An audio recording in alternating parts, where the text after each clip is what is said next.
कानी बहू। किशोरी लाल जी के बेटे राघव की शादी की बात जगह जगह चल रही थी, लेकिन किशोरी लाल जी को कोई लड़की पसंद ही नहीं आती थी। और उसकी एक ही वजह थी, किशोरी लाल जी का लालची होना।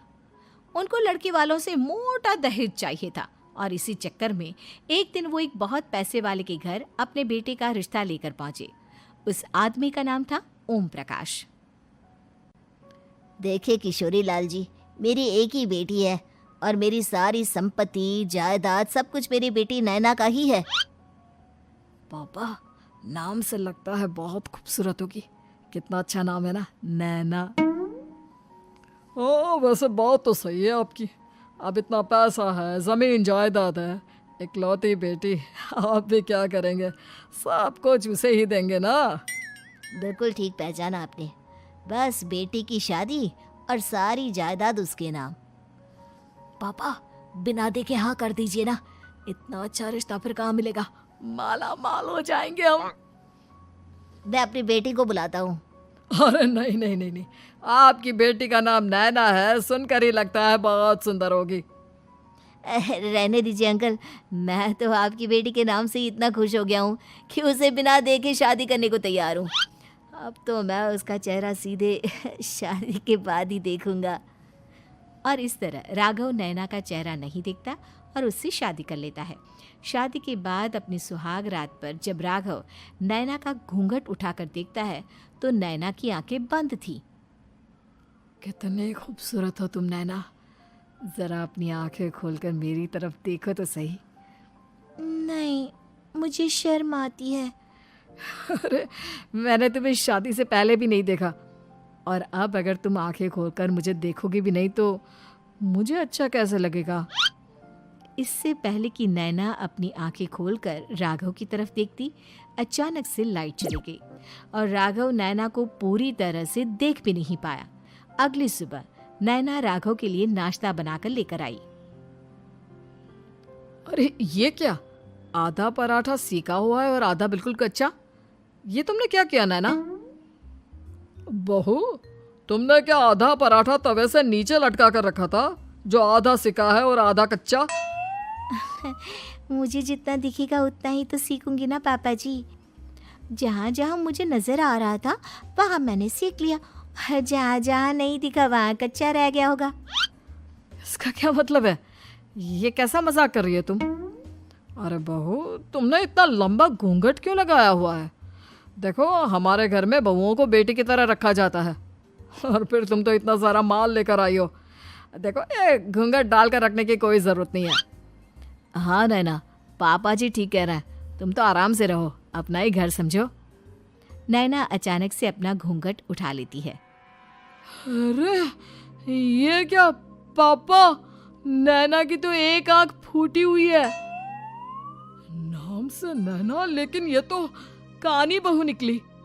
मेरे साथ धोखा हुआ है, धोखा। बिना दिखाए अपनी कानी लड़की मेरे संग ब्याह दी। मुझे कानी बीवी नहीं चाहिए। मुझे अभी ओम प्रकाश जी से बात करनी पड़ेगी। आखिर उन्होंने मेरे साथ ऐसा किया क्यों? अरे, आप लोगों ने ही तो पापा से कहा था कि आप लोग शादी से पहले मुझे देखना नहीं चाहते। अब मेरे पापा पर क्यों इल्जाम लगा रहे हैं? अरे लेकिन उन्हें बताना तो चाहिए था ना कि तुम कानी हो, एक आंख से तुम्हें दिखाई नहीं देता। कर ओम प्रकाश को अपने घर बुलाते हैं। पापा जी, ये आपने क्या किया? शादी से पहले बताया क्यों नहीं कि नैना की आंखों में परेशानी है? अरे, आप ही ने तो लड़की देखने से मना कर दिया था। और लेकिन आप बता तो सकते थे। आपको तो हमारी बेटी की प्रॉपर्टी चाहिए थी, वो भी पूरी की पूरी।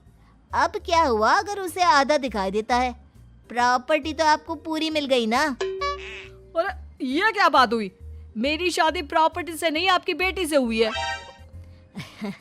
अब ये तो पहले सोचना चाहिए था, तब तो मेरी प्रॉपर्टी देखकर तुम्हारी जुबान लप लपा रही थी। लेकिन मैं कानी लड़की को अपनी बीवी बनाकर नहीं रख सकता। पापा, कुछ करिए ना आप। हाँ, करता हूँ। देखिए ओम प्रकाश जी, आप हमारे साथ ऐसा नहीं कर सकते। और तुम देखो, अगर तुमने मेरी बेटी से शादी तोड़ी ना तो जो भी प्रॉपर्टी मैंने तुम्हें दी है वो तो पूरी की पूरी वापस ले ही लूँगा और आधी प्रॉपर्टी तुम्हारी भी लूँगा। अरे मेरी आधी प्रॉपर्टी भला क्यों लेंगे आप? इसलिए क्योंकि मेरी बेटी को आधा नज़र आता है और उसकी नज़र अभी तक तुम्हारी आधी जायदाद पर ही पड़ी है। अब तुम उसे घर से निकालोगे तो कुछ तो लेकर जाएगी ना। और अगर हम आपकी बेटी को अपने घर की बहू बना कर रखे तो? तो तुम्हारी पूरी प्रॉपर्टी तुम्हारी ही रहेगी और जो मैंने तुम्हें दिया है ना उसमें से बस मैं आधा लेकर जाऊंगा। अरे लेकिन अब आप अपनी दी हुई प्रॉपर्टी में से आधी वापस क्यों लेकर जाएंगे? अगर मैं आपकी बेटी को अपनी पत्नी बनाकर रखने को तैयार हूं तो? इसलिए ताकि भविष्य में अगर तुम मेरी बेटी को धोखा दो तो उसके पास कुछ तो रहे जो पति का हो। वैसे मेरे पास तो बहुत कुछ है लेकिन अपने पति की कोई निशानी तो उसके पास होनी चाहिए ना। अब अगर तुमने मेरी बेटी को कहानी कहा तो तुम्हें प्रॉपर्टी भी कहानी ही मिलेगी, पूरी नहीं। जमाए राजा। किशोरी लाल और राघव समझ चुके थे कि वो बुरी तरह फंस चुके हैं और अब उनके पास वहां से निकलने का कोई चारा नहीं है।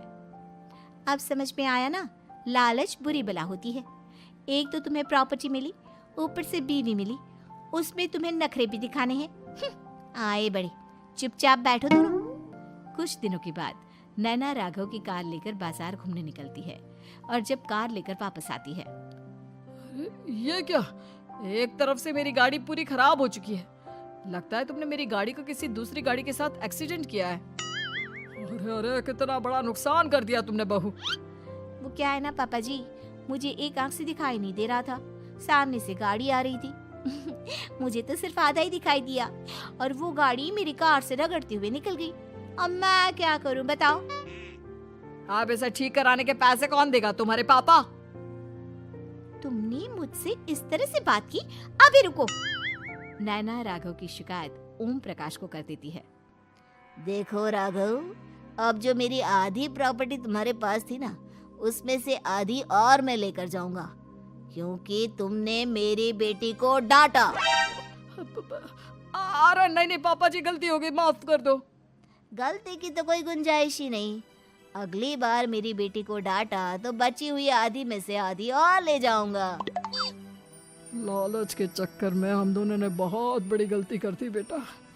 एक तो तुम्हें कानी बहू मिली और ऊपर से जो माल मिला वो भी काना। इस तरह राघव की हर एक गलती पर ओम प्रकाश उसकी प्रॉपर्टी का आधा आधा हिस्सा लेकर अपना सारा माल वापस ले गया और राघव को कानी बीवी से काम चलाना पड़ा। भाई लालच वाकई में बुरी बला है।